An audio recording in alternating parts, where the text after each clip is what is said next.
మంచి పిఆర్సీని ఫిట్మెంట్ని ఇప్పించే బాధ్యత పిఆర్టీ సంఘానిదని చెప్పి ఈ సందర్భంగా తెలియజేస్తూ ముగిస్తున్నాను. ఈరోజు శివశంకర్ ఐఏఎస్ పిఆర్సీ కమిషనర్ గారిని పిఆర్టీ పక్షాన్ని అందరం కలవడం జరిగింది. ఒకటే చెప్పాము, 50% ఫిట్మెంట్ ఉండాలి. కారణం ఏంటంటే మాకు ఎప్పుడు కూడా డిఏలు ఎప్పటికప్పుడు రావడం లేదు. కాబట్టి ఆ డిఏ ధరలు పెరిగినప్పుడు డిఏలు ఇచ్చినప్పుడు కేంద్ర ప్రభుత్వం ఇస్తూ ఉంది, రాష్ట్ర ప్రభుత్వంలో డ్యూ ఉంటా ఉన్నాయి.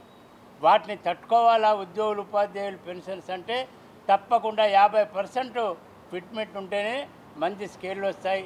మంచి స్కేళ్ళు వస్తేనే ఒక డిఏ ఇన్కమ్ ఉంది వచ్చినా కూడా తట్టుకోవడానికి అవకాశం ఉంటుంది. కాబట్టి 50% ఫిట్మెంట్తో పే స్కేళ్ళు తయారు చేయడం చెప్పడం జరిగింది. 35,000 తక్కువ మినిమం బేసిక్ పే ఉండాలనే విషయాన్ని కూడా మరి కమిషన్ దృష్టికి తీసుకురావడం జరిగింది. పెన్షనర్స్ అనారోగ్యానికి గురైనప్పుడు మరి హెల్త్ కార్డ్స్ సరిగా పనిచేయడం లేదు. వేతనంలో నుంచి 1% కట్ అయినా సరే నెల కట్ చేసి ఎప్పుడైతే అనారోగ్యానికి గురవుతారో పెన్షన్స్ వాళ్ళకి ఏ కార్పొరేట్ హాస్పిటల్ అయినా ఉచితంగా మరి ఆరోగ్యాన్ని మంచి చేసుకోవడానికి అవకాశం కల్పించినట్టుగా హెల్త్ కార్డ్స్ ఇవ్వమని చెప్పాము. సానుకూలంగా కూడా వారు స్పందించడం జరిగింది. ఏమైనా ఈ పిఆర్సీలో ఉన్నతమైన స్కేల్ అందరికీ వస్తాయని చెప్పి మేము ఆశిస్తూ ఉన్నాం.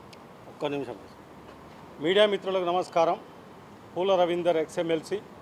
మరి ఈరోజు జరిగినటువంటి పిఆర్సీ కమిషన్తో జరిగిన సమావేశంలో మరి పిఆర్టీ సంఘ పక్షాన ఎస్ఎస్సీ కింద సర్వశిక్ష అభియాన్ కింద పనిచేస్తున్న ఉద్యోగులు ఉపాధ్యాయులందరినీ వాళ్ళు కాంట్రాక్ట్ బేస్లో పనిచేస్తున్నారు, వారిని మినిమం టైం స్కేల్ ఇవ్వాలి అని చెప్పి రికమెండ్ చేసేటట్లుగా పిఆర్టీ సంఘం నుండి మరి వారికి మేము రిప్రజెంటేషన్ ఇవ్వడం జరిగింది.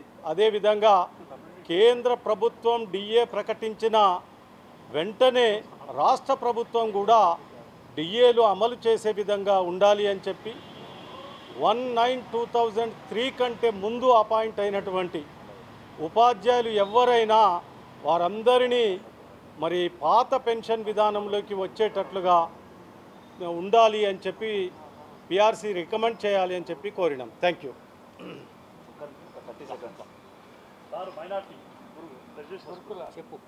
పిఆర్-టు-టీఎస్ అనుబంధ సంఘమైన పిఆర్జీటీఏ ప్రోగ్రెసివ్ రికగ్నైజ్డ్ గురుకుల టీచర్స్ అసోసియేషన్ తరపు నుంచి ఈరోజు పిఆర్సీ సంఘానికి రిక్వెస్ట్ చేయడం జరిగింది. మన గురుకులాల్లో వివిధ రకాలైన సమస్యలు ఎదుర్కొంటున్నారు. గురుకులాల్లో 33,500 మంది క్యాడర్ స్ట్రెంత్ టీచర్స్ పనిచేస్తున్నారు. దానికి అనుగుణంగా 24/7 వాళ్ళు పనిచేస్తున్నారు. కాబట్టి దానికి అనుగుణంగా ప్యారిటీ స్కేల్స్ ఇవ్వాలని మేము కోరాము. దాంతోపాటుగా ఇందాక చెప్పినట్టు health cards on par with all government employees వాళ్ళకు కూడా హెల్త్ కార్డ్స్ ఇవ్వాలి.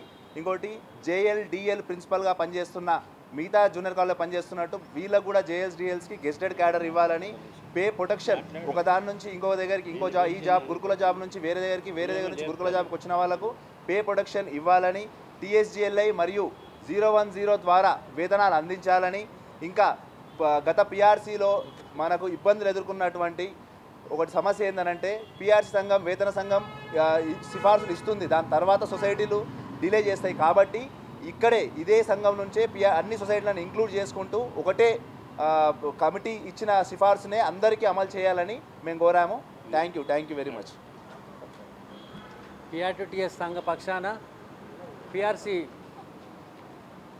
పెద్దలు చైర్మన్ శివశంకర్ ఆధ్వర్యంలో, పిఆర్-టు రాష్ట్ర శాఖ ఆధ్వర్యంలో రాష్ట్ర అధ్యక్ష ప్రధాన కార్యదర్శులు, గౌరవ ఎమ్మెల్సీలు, మాజీ ఎమ్మెల్సీలు, మాజీ రాష్ట్ర అధ్యక్షులు పాల్గొని పిఆర్సీ నివేదిక ఇచ్చిన సమయంలో 398పై పనిచేసిన ఉపాధ్యాయులకు నోషనల్ ఇంక్రిమెంట్ ఇవ్వమని, అదేవిధంగా 2003 వారికి పాత పెన్షన్ విధానం అమలు చేయాలని, అలవెన్సులు కూడా 100% పెంచే విధంగా చేయాలని, ఆ నివేదికను కూడా సెప్టెంబర్ మాసాంతం నాటికే ఇచ్చే విధంగా గౌరవ పిఆర్సీ యొక్క కమిటీని కోరడం జరిగింది.